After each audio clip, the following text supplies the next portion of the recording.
C'est l'un des moteurs à réaction les plus puissants du monde. Et il fonctionne en fait à des températures de 250 degrés Celsius plus élevées que le point de fusion des matériaux qu'il compose. C'est 1200 degrés. Alors la question est, pourquoi un moteur à réaction ne font-ils pas tout simplement en une flaque? Nous sommes vraiment à la limite des lois de la physique. C'est fou. Il fait maintenant la même température qu'à l'intérieur du moteur à réaction. Mais ici, ils sont liquides. À chaque vol, je me dis, ça ne marchera pas. Pourtant, ça fonctionne. En ce moment, il y a plus de 10 000 avions dans le ciel propulsés par des moteurs comme ceux-ci. Peut-être que vous êtes à bord de l'un d'eux en ce moment. Alors, comment fonctionne-t-il? Ceci est un moteur à réaction, plus précisément un turboréacteur à double flux. À l'avant, il y a ce gigantesque ventilateur. Lors du décollage, ces pales rotatives propulsent 1,3 tonnes d'air vers l'arrière chaque seconde. Et environ 10% de cet air est comprimé. Les compresseurs poussent l'air dans des chambres toujours plus étroites. Ils compriment l'air jusqu'à 50 fois la pression atmosphérique. Et rien qu'en faisant cela, l'air chauffe jusqu'à environ 600 degrés Celsius. L'air comprimé est ensuite injecté dans la chambre de combustion, où le carburant est pulvérisé par des buses et enflammé. Cette réaction chimique dégage beaucoup de chaleur, donc la température grimpe jusqu'à environ 1500 degrés Celsius. Donc maintenant, vous avez ce gaz à haute pression provenant de la chambre de combustion qui ne demande qu'à se dilater, et il possède désormais une quantité incroyable d'énergie thermique. Mais entre la chambre de combustion et l'air extérieur, il y a ces rangées d'aubes de turbines. Pour se dilater et sortir, le gaz doit pousser les aubes de la turbine sur son passage. Et en poussant les aubes, c'est ainsi qu'il transfère son énergie au moteur. C'est de là que provient réellement toute la puissance. Dans les avions à réaction modernes au décollage, chaque aube de turbine haute pression génère autant de puissance qu'une voiture de Formule 1. Et il y en a 68. Le gaz en traversant turbine et tuyère voit sa pression passer d'environ 50 à une atmosphère, se dilatant presque 20 fois. Et cela fait tourner ces pales de turbine jusqu'à 12 500 tours par minute. Le ventilateur qui pousse l'air vers l'arrière et les compresseurs qui le compriment sont tous alimentés par les turbines. Ici, à l'arrière, c'est une manière étrange et contre-intuitive de concevoir un moteur. Ce qui se passe à l'arrière fait fonctionner tout ce qu'il y a à l'avant. Lorsque les gaz d'échappement chaud sont expulsés à l'arrière du moteur, ils poussent le moteur vers l'avant. Cela génère de la poussée. Mais saviez-vous que dans un avion de ligne moderne, cela ne représente que moins de 20% de la poussée du moteur? Plus de 80% de la poussée provient simplement du grand ventilateur à l'avant du réacteur. Rappelez-vous, seulement 10% de l'air entrant est comprimé. Les 90% restants contournent le système. Propulsé vers l'arrière par le ventilateur, il contourne le cœur du moteur et ressort directement. Le ventilateur pousse l'air en arrière, qui le repousse vers l'avant, générant ainsi 80% de la poussée. C'est essentiellement une énorme hélice carénée. Alors pourquoi faire comme ça? Pourquoi ne pas comprimer tout l'air entrant et le faire passer uniquement par la chambre de combustion et les turbines? Eh bien, certains avions de chasse font exactement cela, et cela donne des moteurs très puissants, mais ils sont aussi terriblement inefficaces. Rappelez-vous que l'impulsion qui propulse l'avion correspond au changement de quantité de mouvement de l'air vers l'arrière. Donc vous avez plusieurs options. Par exemple, vous pourriez repousser 2 fois plus d'air 2 fois moins vite, ou 2 fois moins d'air 2 fois plus vite. Les deux généreront exactement la même impulsion, mais l'énergie cinétique de l'air est proportionnelle à V au carré. Il faut donc 4 fois plus d'énergie pour accélérer l'air dans le second cas, et une grande partie de cette énergie est perdue dans les gaz d'échappement. Donc idéalement, vous voulez pousser autant d'air que possible vers l'arrière, avec seulement un petit changement de vitesse. C'est pourquoi les réacteurs ont grandi au fil des années. Et la fraction croissante d'air de dérivation a l'avantage supplémentaire d'entourer les gaz d'échappement chaud, ce qui réduit le bruit émis par le réacteur. Mais il y a un autre facteur majeur en ce qui concerne l'efficacité des moteurs, et c'est la température. À 35 000 pieds, l'air extérieur est à moins 55 degrés Celsius, tandis qu'à l'intérieur du moteur, il dépasse 1500 degrés Celsius. Le gaz chaud et sous pression dans le moteur cherche à se dilater dans l'air extérieur plus froid et à basse pression.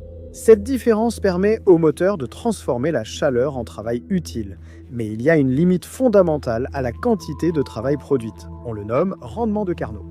C'est 1 moins la température extérieure du froid divisée par celle du gaz chaud dans la chambre de combustion. Donc, en regardant cela, vous pouvez améliorer le rendement du moteur de deux façons. Soit voler là où l'air est plus froid, soit augmenter la température dans la chambre de combustion. Un problème avec cela, cependant, c'est que cela a transformé l'intérieur d'un moteur à réaction en l'un des environnements les plus hostiles que nous ayons jamais créés, dans lesquels des machines doivent en survivre. Conserver une pale de turbine intacte dans un moteur revient à mettre un glaçon dans un four réglé au maximum. Partir au travail, revenir après un poste de 8 heures et le retrouver encore complètement congelé dans le four. C'est ce que nous devons essayer de faire à l'intérieur de ce moteur. Ça paraît absurde. Non seulement les pales de la turbine sont plongées dans un flux de gaz à plus de 1500 degrés Celsius, mais elles tournent aussi à 12 500 tours par minute, avec l'extrémité de chaque pale qui fend l'air à près de 1900 km par heure. Maintenant, chaque pale veut aller tout droit, mais elle est forcée de tourner en cercle, ce qui signifie que quelque chose doit constamment la tirer vers l'intérieur. C'est la force centripète. Si vous prenez une pale de turbine haute pression représentative de 300 grammes et que vous la faites tourner à cette vitesse et à ce rayon, elle doit être tirée vers l'intérieur, avec une force égale au poids de 20 tonnes métriques. C'est à peu près le poids de 2 bus londoniens tirant sur chaque pale pendant qu'elle tourne, tout en étant portée au rouge. Pour aggraver les choses, à ces températures, l'oxygène veut réagir avec le métal des pales lui-même. Et par-dessus tout cela, l'air qui traverse le moteur transporte souvent de la poussière, du sable et des polluants qui peuvent endommager et éroder les surfaces à l'intérieur. Et d'une manière ou d'une autre, ces pales doivent survivre à ce supplice pendant des dizaines de milliers d'heures de vol sans se déformer, se fissurer ou céder. Elles déterminent l'efficacité du moteur. Car il ne faut pas que les pales subissent une température qu'elles ne peuvent supporter. Elles fixent donc la température maximale de la chambre de combustion et ainsi l'efficacité maximale possible d'un moteur à réaction. Alors, quel type de métal pourrait survivre à de telles conditions ? Nous avons envoyé Emilia, la productrice de Veritasium, au département des sciences des matériaux et métallurgie de Cambridge pour tester divers métaux. Donc c'est de l'acier? Oui, c'est l'échantillon d'acier. D'accord. Donc ici, j'ai environ 200 mégapascals pour commencer, ce qui est à peu près comparable à certaines des contraintes subies par ces composants dans des applications réelles. Et nous allons appliquer cette contrainte, puis augmenter lentement la température. Ceci est un acier doux, il est relativement résistant et facile à former en forme complexe. Cela semble être un assez bon choix pour une pale de turbine. Au début, avec cette charge et ces basses températures, il résiste bien. Nous ciblons tous les atomes du métal sans casser ni former de liaison, nous les faisons juste légèrement fléchir. Et cela modifie légèrement l'espacement entre les atomes. Et en conséquence, le métal devient légèrement plus long. Ce changement de taille, qui en résulte, en particulier le changement de longueur par unité, c'est ce que nous appelons la déformation. À ce stade, le matériau a un comportement élastique. Si nous retirons la charge maintenant, le matériau revient simplement à sa taille d'origine. Dans un moteur, une telle déformation élastique peut survenir. Elle ne doit pas être excessive pour éviter des problèmes. Ce que nous refusons surtout, c'est une déformation plastique avec une modification permanente de la forme. C'est justement ce qui se produit quand on continue d'augmenter la température. Ça commence à chauffer maintenant. C'est un peu d'oxyde. Vous voyez, ça commence à se déformer. Maintenant, les liaisons se brisent et se reforment tandis que le réseau cristallin du métal se déforme de façon permanente. Mais cela n'arrive pas d'un coup. J'ai donc demandé à Henri, notre ingénieur mécanique, de réaliser cette démonstration. D'accord, on voit plein de petites bulles qui forment naturellement une configuration hexagonale. Et il existe en fait beaucoup de matériaux qui ont des structures atomiques exactement comme celle-ci, mais vous pouvez voir que ce n'est pas parfait. Ici, on voit un demi-plan supplémentaire d'atomes ou ici des bulles. Ceci est une dislocation de bord. Et ça devient vraiment intéressant quand j'essaye de séparer ce radeau. Vous pouvez voir ces petites lignes sombres qui vont et viennent. Ce sont des dislocations et elles se déplacent à travers le réseau. Quand la dislocation se déplace, elle fait glisser un plan de bulles sur l'autre, décalant ainsi la structure d'un espacement. Mais il n'y a pas qu'une seule dislocation. Il y en a beaucoup, et ensemble, leurs mouvements provoquent des changements spectaculaires dans la forme globale. C'est exactement ce qui se passe ici. Lorsque la contrainte est forte, des milliards de dislocations bougent et interagissent. Sous cette charge constante, l'acier se déforme progressivement par fluage. Il faut de l'énergie pour rompre les liaisons atomiques lorsqu'une dislocation se déplace à travers le réseau. En augmentant la température, les atomes reçoivent plus d'énergie thermique, rendant inutile une forte contrainte pour rompre les liaisons. Il devient beaucoup plus facile pour les dislocations de se déplacer. Le métal devient effectivement plus mou. La résistance de l'acier chute alors, laissant place à une déformation rapide au lieu du fluage lent dépendant du temps. À mesure qu'il s'étire, sa section transversale diminue rapidement. Et finalement, le métal restant ne peut plus supporter la charge. Vous pouvez aussi tester d'autres métaux, comme cet alliage de titane. Le titane est environ 2 fois moins dense que l'acier. Vous devriez sentir que c'est plus léger. Oui, c'est vraiment beaucoup plus léger. Ainsi, des pales de turbine en titane seraient bien plus légères, réduisant ainsi les fortes forces centrifuges subies. C'est donc un excellent choix, et au début, il fonctionne très bien. Ça fait 100 degrés. Il résiste. Mais à mesure que nous augmentons la température, Oh, j'aperçois une lueur. Oh, regarde, c'est déjà parti. tout comme l'acier, sa résistance chute rapidement à mesure que la température augmente. Et c'est vrai pour la plupart des métaux. Le premier moteur à réaction de 1941 utilisait déjà des pales de turbine en acier. Il a été conçu par le pilote et ingénieur britannique Frank Whittle. Son moteur a propulsé le premier vol d'un avion à réaction britannique, le prototype Gloster E-28-39. Quand un collègue a annoncé à Frank Whittle « Frank, il vole », il a répondu « C'est bien pour ça qu'il a été conçu, non ?» Mais le prototype de Whittle avait 2 défauts majeurs. Le premier était que le gaz à l'intérieur du moteur n'atteignait qu'une température d'environ 780 degrés Celsius, ce qui était l'une des raisons de son inefficacité. Il n'était autorisé à voler que 10 heures maximum, pas plus longtemps. Il était très probable que des pièces internes du moteur tombent en panne, principalement à cause des pales de turbine en acier. Une chose qui m'est venue à l'esprit, c'est pourquoi ne sont-elles pas fabriquées en tungstène ? Le tungstène ne fond qu'à 3400 degrés Celsius, soit plus du double de la température interne d'un moteur à réaction moderne. Mais le tungstène est aussi incroyablement dense. Il est environ 2,5 fois plus dense que l'acier, et il est aussi cassant, ce qui le rend difficile à fabriquer. Employer un matériau aussi lourd poserait problème, pas seulement pour la lame. Les composants maintenant la lame dans le moteur doivent aussi résister à des charges bien supérieures à la capacité des matériaux actuels. Vous pouvez donc optimiser pour le point de fusion, la résistance ou le poids. Mais la turbine pousse chaque variable à sa limite. Alors, de quoi ces pales sont-elles réellement faites ? Pour le découvrir, nous sommes allés à l'usine de moulage de précision Rolls-Royce à Derby. Et il s'avère que les pièces métalliques les plus avancées du monde commencent leur vie sous une forme surprenante. Qu'est-ce que c'est que ce rose et ce vert là-bas ? Eh bien, je vais vous montrer. Je vois beaucoup de choses intéressantes ici. Par exemple, qu'est-ce que c'est ? Pourquoi cette forme ? En entrant dans cette pièce, ça sent la cire, comme dans une usine de bougies. Absolument. Alors, la fonte à cire perdue est une technologie vraiment ancienne. Nos ancêtres utilisaient la fonte à cire perdue pour fabriquer des bijoux ou pour fabriquer des armes depuis des millénaires. Nous l'avons perfectionnée ici pour fabriquer des pales de turbine. C'est tellement fou. Ce n'est vraiment pas du tout comme je m'y attendais. Les pales de turbine me paraissent parmi les éléments les plus high-tech du monde. Et pourtant, cette installation utilise de la cire comme point de départ. Ce que vous verrez au cours de notre visite aujourd'hui, c'est qu'en réalité, c'est un processus vraiment très technologique. Voici notre moulin à motif en cire. C'est ainsi qu'une aube de turbine débute. Ceci ira à l'intérieur du motif en cire. Un noyau en céramique crée la cavité à l'intérieur de l'aube de turbine. Donc, ce qui se passe maintenant, c'est que nous injectons dans le moule. C'est vraiment le tout début de la vie d'une aube de turbine. C'est vraiment impressionnant. Ce que nous allons réellement constater, c'est que beaucoup de ces caractéristiques, comme le profil aérodynamique et les surfaces amyloïdes, ne seront plus modifiées. Nous allons le couler, il restera ainsi une fois intégré au moteur. Chaque surface ici doit être parfaite, car cette cire deviendra la pale.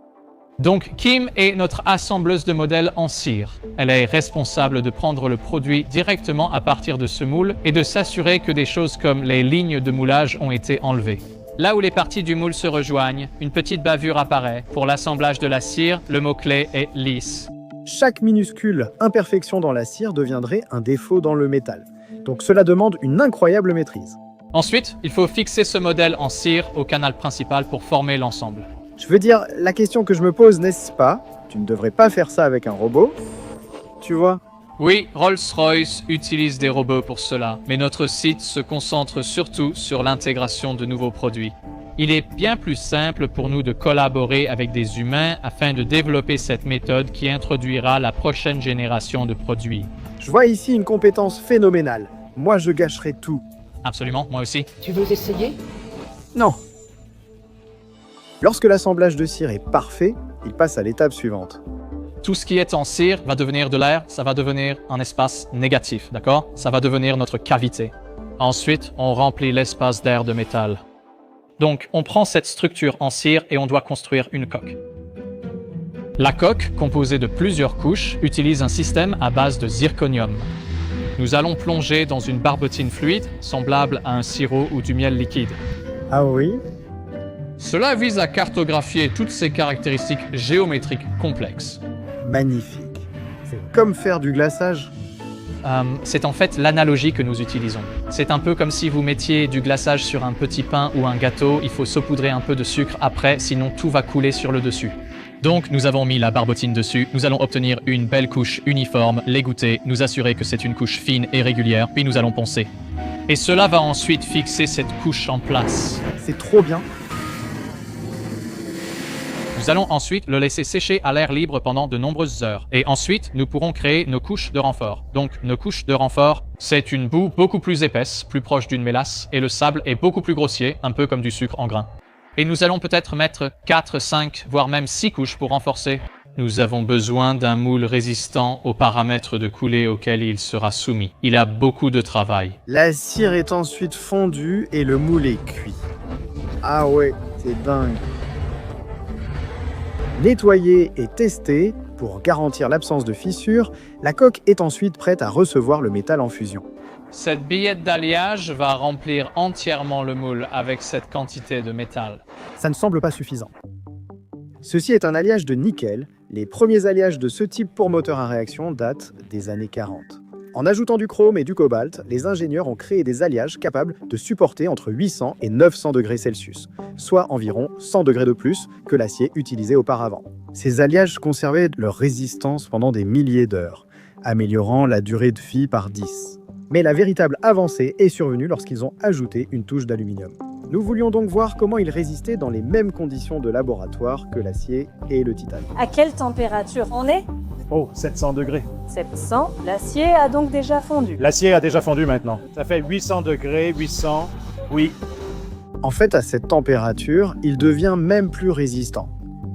Alors pourquoi chauffer un métal le rendrait-il plus résistant? Au début, l'utilisation des alliages de nickel dans les moteurs à réaction était mal comprise. Mais environ 10 ans plus tard, les microscopes électroniques s'étaient suffisamment améliorés pour que les ingénieurs puissent enfin voir ce qui se passait à l'intérieur. À mesure que nous zoomons sur l'alliage, un motif apparaît. La microstructure n'est pas uniforme. Au contraire, cela ressemble plutôt à un réseau urbain composé de blocs séparés par des routes. Sauf que chaque bloc est si petit que plus de 300 pourraient s'aligner sur la largeur d'un cheveu humain. Étonnamment, routes et blocs sont faits des mêmes atomes, surtout du nickel et un peu d'aluminium. Ils ont même la même structure cristalline, une grille de minuscules cubes avec des atomes placés au coin et au centre de chaque face. La seule différence, c'est que les atomes sont agencés légèrement différemment. Dans la structure en route, l'aluminium et le nickel peuvent occuper n'importe quelle position. Il n'y a pas de séquence répétitive d'un cube à l'autre, et cela s'appelle la phase gamma. Mais dans les blocs, l'aluminium occupe toujours les coins et le nickel les faces. Et on obtient un motif parfaitement répétitif, cube après cube. C'est la phase gamma prime. Cette différence est cruciale quand une dislocation tente de glisser dans le réseau. Sur les routes, ce mouvement est aisé. Chaque couche d'atomes glisse facilement sur la suivante, maintenant la structure intacte. Mais si vous essayez de faire la même chose dans les blocs, eh bien là vous changez réellement l'ordre des atomes. Le nickel et l'aluminium se retrouvent au mauvais endroit. Cela demande de l'énergie, donc le réseau y résiste. Donc lorsqu'une dislocation qui se déplace à travers les routes rencontre un bloc, elle se retrouve coincée. Et c'est ce qui rend cet alliage si solide. Mais si vous continuez à pousser et que la contrainte devient suffisamment élevée, la dislocation peut finalement s'imposer. Le problème, c'est que cette dislocation laisse le réseau dans un tel désordre énergétique que la seule façon pour elle de continuer à avancer, c'est qu'il y en ait une deuxième juste derrière qui remette les choses en ordre. Dans la phase gamma prime, les dislocations se déplacent un par paire, appelées superdislocations. J'ai besoin de la création de ces super dislocations et j'ai besoin de cette contrainte très élevée pour pouvoir cisailler. C'est pourquoi la résistance est très élevée par rapport à d'autres alliages. Finalement, vous traversez la gamma prime avec 2 dislocations. À mesure que la température augmente continuellement, vous ajoutez de plus en plus d'énergie thermique dans le matériau. Ce qui se passe, c'est que les atomes vont vibrer de plus en plus. Donc il y a une probabilité, alors que je fais cela et que j'oscille en 3 dimensions, que l'énergie thermique va me pousser glisser réellement vers le bas plutôt qu'à l'intérieur. Un seul plan. Si l'un fait un glissement croisé, ils ne sont plus sur le même plan. Imaginez que nous faisons la queue. Et la seule façon dont tu peux bouger, c'est si je te pousse, d'accord? Et puis je continue à te pousser et soudain tu tombes. Donc si maintenant j'essaye de te pousser, je ne te trouve plus. Tu n'es plus devant moi. Tes épaules sont maintenant en dessous de moi. Pourquoi tu me pousses? J'aurais dû prendre l'autre exemple, toi qui insistes, mais tant pis. Mais c'est exactement ça. C'est exactement la même analogie. Il n'y a plus rien pour me pousser, c'est comme si je ne peux plus le faire. Maintenant, ces 2 dislocations, sur des plans différents, ne peuvent plus avancer ensemble. Et du coup, elles sont maintenant toutes les 2 bloquées en place, et tu peux voir cet effet sur ce graphique. Alors que la résistance de l'acier et du titane baisse, celle du superalliage de nickel atteint un pic. L'énergie thermique supplémentaire permet à plus de dislocations de glisser et d'être séparées, ce qui bloque leur mouvement. Mais si la phase gamma prime est si résistante, pourquoi ne pas fabriquer toute l'aube de turbine avec? Eh bien, cette résistance a un prix. La phase gamma prime arrête les dislocations si efficacement qu'elle en devient cassante. Une fissure ou un choc soudain peut provoquer une défaillance brutale. Le vrai défi consiste donc à trouver le bon équilibre. Il faut suffisamment de phase gamma prime pour piéger les dislocations et empêcher ce fluage, mais aussi assez de phase gamma pour que l'alliage reste ductile et puisse se plier sans se casser. Et dans notre test, vous pouvez voir exactement comment cela se passe. 1000 degrés et toujours rien. Toujours rien. Voilà, Oh là là. Sister. Ça fait 1100 degrés Celsius? Ça s'étire. Je veux dire, ça tient toujours. Il fait du bon travail. Ça fait 1200 degrés Celsius. 1200. Le programme de température s'arrête ici et tient toujours bon. Il continue toujours.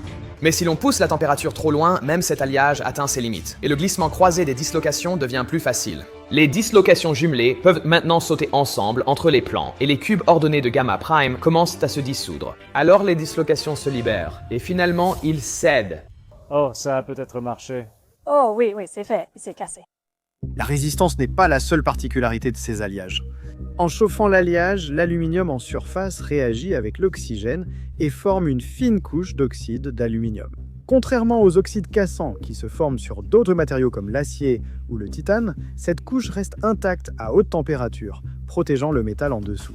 En ajoutant d'autres éléments, nous ajustons ces super-alliages, chaque ajout apportant une propriété recherchée. La plupart des super-alliages modernes contiennent jusqu'à 10 éléments différents, tous soigneusement équilibrés dans leurs proportions relatives pour obtenir les propriétés souhaitées. Le chrome améliore la résistance à l'oxydation et à la corrosion. Le cobalt, le titane, le niobium, le tantal et le vanadium stabilisent la phase gamma prime. Le molybdène et le fer renforcent la matrice gamma. Le rhénium a l'un des points de fusion les plus élevés des métaux à 3180 degrés Celsius. Il n'est surpassé que par le tungstène. Dans le superalliage à base de nickel, il freine les réarrangements atomiques et renforce la résistance à la déformation, même au-delà de 1000 degrés Celsius. C'est l'un des éléments les plus rares de la croûte terrestre, avec moins d'une part par milliard. Et plus de 80% de ce que nous extrayons finit ici même, dans les moteurs à réaction. Mais même avec ces avancées en chimie des alliages, il reste un problème fondamental, c'est que les métaux sont cristallins. N'importe quel métal que vous voyez, de la pointe de ce stylo à billes à la cuillère dans ma tasse de café, ils sont tous en réalité composés de millions de petits cristaux collés ensemble. C'est un peu comme les grains de ce morceau de sucre. Si je l'écrase, ce n'est pas comme si j'avais cassé un cristal individuel, je les ai juste séparés les uns des autres. Les frontières entre les grains constituent le point faible, comme dans un métal. Donc si on prend du recul par rapport à la structure gamma et gamma prime, ça ressemble à ceci. Un cristal est un réseau tridimensionnel d'atomes alignés, mais les cristaux ont chacun une orientation différente. Là où ils se rencontrent, leur réseau ne s'aligne pas, créant plus d'espace vide et de liaisons rompues. Et vous avez aussi des défauts à cet endroit. Comme des lacunes et des impuretés, Tout cela fait des joints de grains le point le plus faible. Et cela a aussi une autre conséquence, cela facilite le déplacement des atomes le long des joints. Ils servent en quelque sorte d'autoroute pour la diffusion atomique. C'est encore plus problématique à haute température car les atomes ont plus d'énergie pour se déplacer. Ajoutez du stress, comme les charges centrifuges massives sur une pale de turbine, et les grains peuvent en fait commencer à glisser les uns contre les autres. Toute la structure se déforme lentement, s'étirant presque comme du caramel chaud. Tant qu'il contient des grains, il subira du fluage et cédera plus facilement. C'est un problème difficile à résoudre car lors du refroidissement d'un alliage en fusion, de petits cristaux se forment partout dans le liquide. Donc il faut trouver un moyen de les contrôler. Voici l'un de nos fours. Ce sont tous des chauffages à induction. Il n'y a pas de flamme à gaz ou quoi que ce soit de ce genre, et ils sont tous sous vide. Nous réalisons les coulées uniquement sous vide, sans atmosphère ni oxygène, pour éviter les problèmes métallurgiques liés aux oxydes. On verse d'abord l'alliage superfondu dans un moule en céramique verticale, chauffé à une température similaire à la fonte. Le moule se remplit de la base vers la pointe. Tout en bas du moule se trouve une plaque de cuivre refroidie par de l'eau. Sa surface présente de fines rainures servant de point de nucléation pour initier la formation des cristaux. C'est ici que la solidification commence. Ensuite, le moule est lentement retiré de la zone chaude pour que la solidification progresse dans une seule direction. C'est un processus lent de plusieurs heures. Une fois que c'est terminé, toute la machine va alors tourner et elle poussera le moule terminé de l'autre côté. Waouh! Donc, nos températures de coulée sont d'environ 1500 degrés Celsius. Il fait presque aussi chaud maintenant qu'à l'intérieur d'un moteur à réaction. C'est absurde. Les aubes de turbine sont fabriquées à leur température de fonctionnement, mais ici, elles sont liquides. Maintenant, si on faisait ça tout seul, on obtiendrait une aube qui ressemble à ça. Voici une aube solidifiée directionnellement. Vous pouvez probablement voir ici le contraste entre les grains. Ce sont tous des cristaux différents, mais ils sont tous alignés selon cet axe de l'aube, ce qui la rend nettement plus résistante qu'un alliage coulé, où tous les cristaux sont séparés les uns des autres. Ce sont donc des cristaux individuels. Ce sont des cristaux individuels, oui. Donc, on regarde des cristaux à une échelle plutôt macro, alors que normalement, on parlerait de cristaux à une échelle micro. Dans une turbine en rotation, l'aube est étirée, avec des cristaux en colonne alignés sur toute sa longueur. L'aube résiste mieux à ces contraintes, car elle n'a pas de joints de grains susceptibles de provoquer des fissures. Cependant, les scientifiques ont trouvé une meilleure solution. En ajoutant une courbure au moule au-dessus de la plaque de refroidissement, un phénomène étrange survient. Le nombre de cristaux colonnaires qui passent à travers chute brusquement. Et si vous ajoutez une autre courbure encore moins survivante? Les ingénieurs ont donc ajouté un passage hélicoïdal nommé queue de cochon au fond du moule. La queue de cochon sélectionne le monocristal. La spirale va étouffer tous les autres grains, sauf un. Donc nous n'aurons qu'un seul grain. Il va ensuite se déployer dans toute cette aube et la façonner comme un monocristal. Ou du moins, c'est la théorie. C'est dingue! Voici donc un démarreur attaché à une spirale que nous avons gravé afin de révéler cette structure. Donc vous pouvez voir en bas. Nous commençons à faire croître des grains solidifiés de façon directionnelle, mais en arrivant ici, on peut commencer à voir que nous faisons croître des grains solidifiés de façon directionnelle. Et puis, en montant dans la spirale, les grains commencent à être étouffés par les surfaces supérieures de cette spirale. Une fois en haut, nous devenons un monocristal, ce qui permet à ce cristal de croître à travers toute l'aube. C'est incroyable. Et ce que nous devrions obtenir à la fin, c'est une aube comme celle-ci. Donc ceci est une aube en monocristal. C'est très impressionnant à voir. La brillance est magnifique. Oui. Après solidification, la lame reste impropre au moteur et doit être réchauffée presque jusqu'à la fusion. Et cela peut sembler risqué parce que nous avons passé tout ce temps à nous assurer qu'il s'agit d'un cristal unique parfait. Cette étape de chauffage permet aux atomes de se répartir uniformément et de former la microstructure finale des phases gamma et gamma prime, rendant ces superalliages très résistants. Et comme si la coulée en cristal unique ne suffisait pas, en réalité, l'orientation de ce cristal est également d'une importance capitale. Vous avez peut-être coulé ceci en cristal unique, mais si l'orientation du cristal change, les réponses aux contraintes à l'intérieur de cette aube sont alors très différentes. Aujourd'hui, après des décennies de développement, plus de 95% des aubes peuvent être coulées avec succès en cristal unique. Réfléchissez à quel point c'est incroyable. Nous sommes passés d'une aube de turbine contenant environ 50 000 grains de cristal à un seul. Quand nous faisons croître ces éléments, ils ne se solidifient pas de façon uniforme. À l'échelle microscopique, le front de solidification ressemble à une forêt de petites branches en forme d'arbre, nommées dendrites, pénétrant dans le liquide. Au premier regard, cela semble désordonné, comme des millions d'arbres cherchant leur place. Il y a jusqu'à 10 éléments, chacun ayant sa densité et son point de fusion. Pourtant, d'une manière ou d'une autre, chacun de ces arbres est verrouillé dans exactement le même réseau cristallin. Ainsi, le cristal final est composé de plus de 6 fois 10 puissance 24 atomes. C'est plus d'étoiles qu'il n'y en a dans l'univers observable. Et tous ces atomes répètent le même motif parfaitement aligné de la racine à la pointe. Cela a complètement transformé ce que les moteurs à réaction peuvent faire. Les aubes monocristallines supportent des contraintes et températures extrêmes, contrairement aux alliages classiques. Elles durent jusqu'à 9 fois plus face au fluage et à la fatigue thermique, et sont plus de 3 fois plus résistantes à la corrosion que les aubes à grains multiples. Ainsi, les moteurs à réaction modernes peuvent désormais fonctionner 25 000 heures, entre 2 grandes révisions, ce qui était inimaginable avant l'arrivée des aubes monocristallines. L'impact a été énorme. De 1960 à 2010, les avions à réaction sont devenus 55% plus économes en carburant. Et une grande partie de cette amélioration est due aux avancées dans ces super alliages de nickel. Dans les années 1960, voyager en avion était un privilège rare. Un aller simple, New York-Paris coûtait 310 $, soit environ 3 750 $ actuels. Mais les moteurs, devenus plus efficaces, supportent désormais des cœurs plus chauds et de plus grands ventilateurs. Les compagnies aériennes transportaient plus de passagers plus loin avec moins de carburant, rendant les billets moins chers et le trafic aérien en forte hausse. Aujourd'hui, à tout moment, il y a environ 10 000 à 14 000 avions dans le ciel. Cette échelle de déplacement est possible grâce à ces pales de turbines. Dans le four, le superalliage de nickel surpasse tous les autres échantillons, résistant jusqu'à 1200 degrés Celsius. Mais c'est encore 300 degrés de moins que dans un moteur à réaction. Alors pourquoi les pales ne fondent-elles pas? Eh bien, il y a 2 dernières couches de défense. La première est intégrée à la forme même de la pale. Nous devons ensuite extraire le noyau, ce que nous faisons dans une solution caustique d'hydroxyde de potassium et de sodium sous pression et à haute température pour dissoudre le noyau. Cela laissera ces passages du noyau complètement vides.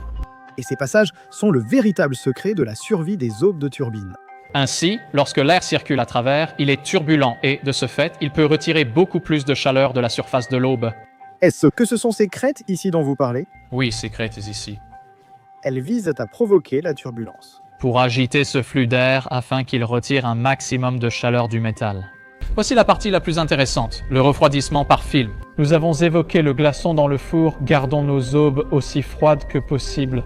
Ici, nous commençons à percer des trous de refroidissement par film. Et ce que nous cherchons à faire, c'est d'atteindre ces passages de refroidissement. Nous avons vu ce noyau tout à l'heure. Et ce sont les passages de refroidissement à l'intérieur et ces trous doivent arriver directement dans ces passages de refroidissement pour permettre à l'air de sortir. L'air souffle ensuite comme un film sur la surface de l'aube, créant un film d'air via un trou de refroidissement, empêchant la fonte du métal à ces températures. Cet air de refroidissement n'est pas vraiment froid. Il vient de la section haute pression du compresseur du moteur, à environ 600 degrés Celsius. C'est assez frais pour empêcher les aubes de fondre, mais ce n'est toujours pas suffisant. Vous ne pouvez pas simplement ajouter plus d'air de refroidissement, car chaque prise d'air supplémentaire du compresseur réduit la poussée et rend le moteur moins efficace.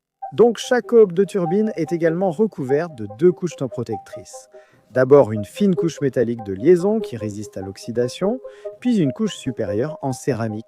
Bien qu'épais d'environ 1/4 de millimètre, ce revêtement en céramique garde le métal sous-jacent de 100 à 170 degrés, plus froid que sans lui. Et c'est la barrière finale qui empêche les aubes de fondre. Nous avons donc maintenant cette pièce d'ingénierie incroyable qui peut résister au gaz à 1500 degrés, à la charge intense et à l'oxydation. Le problème devrait être résolu. Eh bien, il le serait, sauf pour une chose.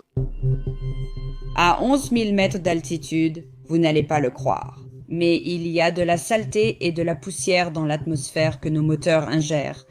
La saleté et la poussière arrivent et elles se collent sur les pales. Mais cela passe aussi à travers tout le circuit de refroidissement et cela empêche le refroidissement d'atteindre les pales pour les refroidir. Et ensuite, les pales brûlent.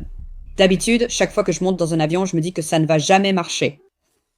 Non, je veux dire, c'est incroyable qu'un moteur puisse fonctionner parce qu'il y a tellement de pièces mobiles, il y a tellement d'éléments dans l'environnement. C'est terrible. Maintenant, il y a cette poussière et cette saleté, c'est vraiment mauvais. Je suis au banc des C80 et ils sont sur le point de démarrer ce moteur à réaction puis d'y jeter de la poussière. La même matière que le sable et les cendres volcaniques, rencontrées par les véritables moteurs en vol. Ce moteur, le 97K, équipe le A350 et c'est notre version à forte poussée. Ce moteur génère 97 000 livres de poussée. Lorsqu'on fait tourner ce moteur, on cherche à reproduire précisément les conditions réelles d'utilisation. Quelle quantité de poussière entre dans le moteur? Pas beaucoup, j'ai été surpris quand j'ai découvert exactement combien on en mettait. C'est de l'ordre de quelques cuillères à soupe par cycle. Démarrage activé. Alimentation d'allumage activée. Levier principal de carburant activé. Demande de démarrage dans 3, 2, 1 et terminé.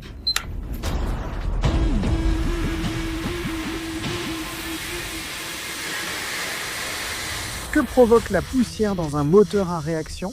Alors, une fois qu'elle atteint la partie chaude du moteur et qu'elle frappe les aubes de la turbine, elle va fondre. Et donc, elle colle à l'extérieur de nos composants de turbine et elle arrache lentement des couches de ce revêtement de barrière thermique.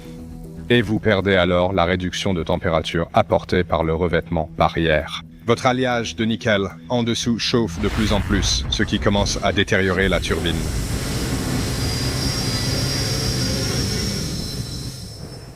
Ainsi, les ingénieurs de Rolls-Royce améliorent Dissepal en créant des revêtements céramiques résistants à la poussière en fusion, prolongeant la durée de vie de la turbine jusqu'à 30%. C'est simplement la dernière étape d'une histoire qui se déroule depuis des décennies. Ces pales ont été affinées et perfectionnées au point de fonctionner à la limite de ce qui est physiquement possible. Vous poussez toujours chaque matériau et procédez à leurs limites. Construire un moteur capable de faire l'impossible en fonctionnant à une température supérieure à son propre point de fusion. Plus j'en apprenais sur l'environnement brutal que ces pales doivent affronter, plus j'avais l'impression qu'elles ne devraient même pas fonctionner. Et pourtant, elles fonctionnent. Chaque jour, ces machines transportent des millions de personnes à travers le monde et nous prenons à peine le temps d'y penser.